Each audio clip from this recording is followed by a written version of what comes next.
डंके चोट पर हैं, जब उधर यादव मुझे लाठी मारा तो हम इसमें भाग के आए। लेकिन इधर तो वो यादव तो लाठी मारता था ठीक रहता था, ये तो सीधे ऐसा रेत दिया है, गला रेत दिया है, साले जाओ मर जाओ तुम लोग। 6 साल से इंतजार में मरे जा रहे हैं।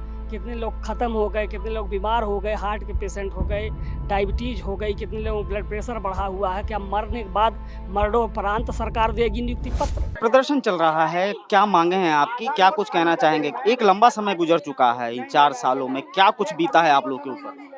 हम लोगों के ऊपर इतनी प्रताड़ना बीती है कि अब हम आपसे क्या शेयर करें इस बात को। हमारे पास डबल बेंच का ऑर्डर भी है, राष्ट्रीय पिछड़ा वर्ग आयोग की ऑर्डर भी है, खुद मुख्यमंत्री जी से मिले हम लोग, तो 6800 की सूची आई, 6 जनवरी को बोले कि ज्वाइन कर लीजिएगा। लेकिन उसके बाद भी सरकार हिला हवाली कर रही है अपने पक्ष को 15% को बचाने के चक्कर में। बस सरकार से हमारी यही मांग है कि जो हमें आदेश मिला है डबल बेंच हाई कोर्ट का, उसे पालन किया जाए। आप क्या कहना चाहेंगे? जी, हमारी एक ही मांग है कि डबल बेंच के आदेश का सरकार पालन करे और हम लोगों को तत्काल विद्यालय भेजने का काम करें।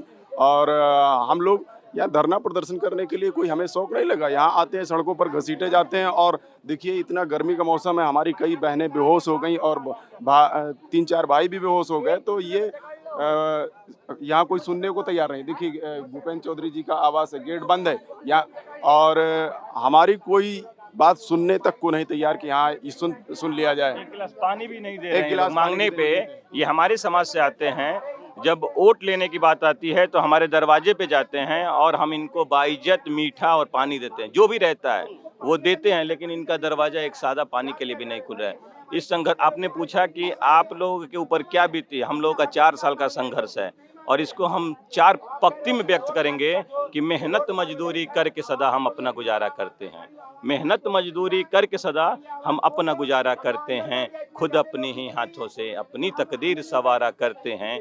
और जब भी आ जाती है माजी की यादें, इस जहनो फिक्र के आलम में बस तुझको पुकारा करते हैं। मेहनत मजदूरी करके सदा हम अपना गुजारा करते हैं।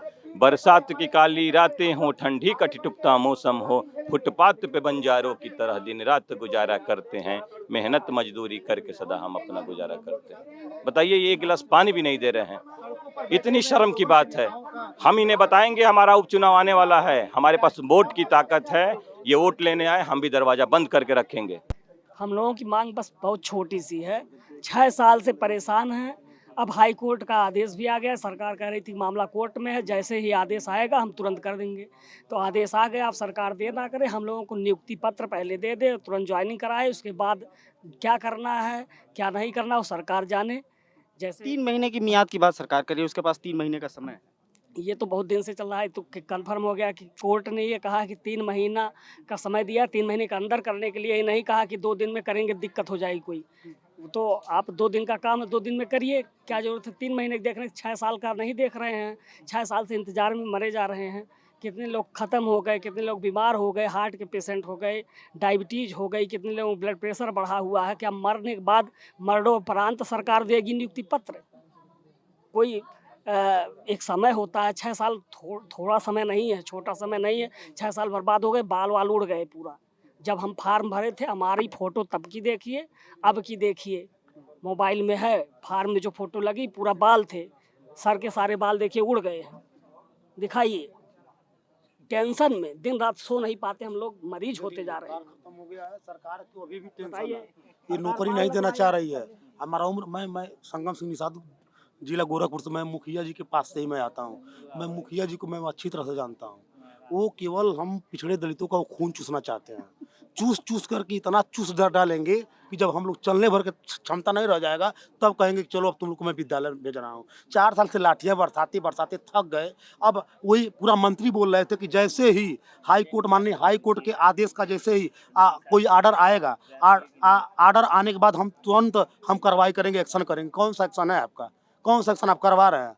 इन भ्रष्ट अधिकारियों को आप कभी कुछ कहे नहीं हटाने के लिए, चाहे कुछ बोले ही नहीं। आप मुखिया हैं, हमने आपको वोट सीधा है। ये कौन सा न्याय है योगी जी महाराज जी? आप हमारे सरकार में आप निषाद हैं, एक निषाद मंत्री भी हैं संजय निषाद, बात हुई आप लोग की? हम निषाद, जो डॉक्टर संजय निषाद की जो मैं बात कर रहा हूँ, मैं उनको वोट दिया हूँ। और डॉक्टर संजय जी इसी में जान ही रहे हैं कहाँ रहते हैं, तो हम योगी को वोट दिए हुए हैं। हम बिल्कुल डंके की चोट पकड़ रहे हैं। जंग डंके की चोट पर हैं। जब उधर यादव मुझे लाठी मारा तो हम इसमें भाग के आए, लेकिन इधर तो वो यादव तो लाठी मारता तो ठीक रहता था, ये तो सीधे ऐसा रेत दिया है, गला रेत दिया है, साले जाओ मर जाओ तुम। अब मुझे लाठी खाना ठीक है, लेकिन गला रेतना गलत है, क्योंकि मेरे संविधान के साथ, मेरे पेट के साथ खिलवाड़ किया गया है। इतना दर्द है योगी जी, हम कुछ कह नहीं सकते। मेरा परिवार सदमा में जीता है। हम 4 भाइयों में सबसे मैं बड़ा भाई हूँ।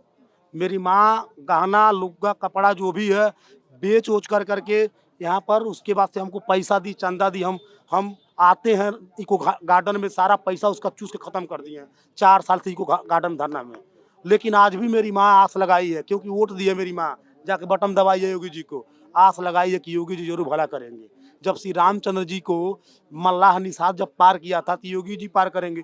हई देख लो, मेरी माँ अभी भी उस भगवान राम को मान रही है, अभी भी उसके अंदर तस्वीर है कि तुम नहीं कुछ जानोगे, योगी जी महाराज जरूर 6800 की लिस्ट निकालेंगे, विद्यालय में भेजेंगे। तो योगी जी देखिए, मेरा तो दिल तोड़ ही दिए 4 साल से डंडा लाठी खिला पिला करके, लेकिन मेरी माँ का दिल मत तोड़िए, मेरे परिवार का दिल मत तोड़िए। जो वोट दिया है कम से कम उसके साथ न्याय करिए। माननीय हाई कोर्ट का आदेश का पालन करिए 3 महीने के अंदर। अब 3 महीने नहीं, 4 साल से लाठी खिलवाए हैं, तो 3 महीना देर क्यों? आप जल्दी जल्दी हम लोग को विद्यालय भेजने का प्रयास करें।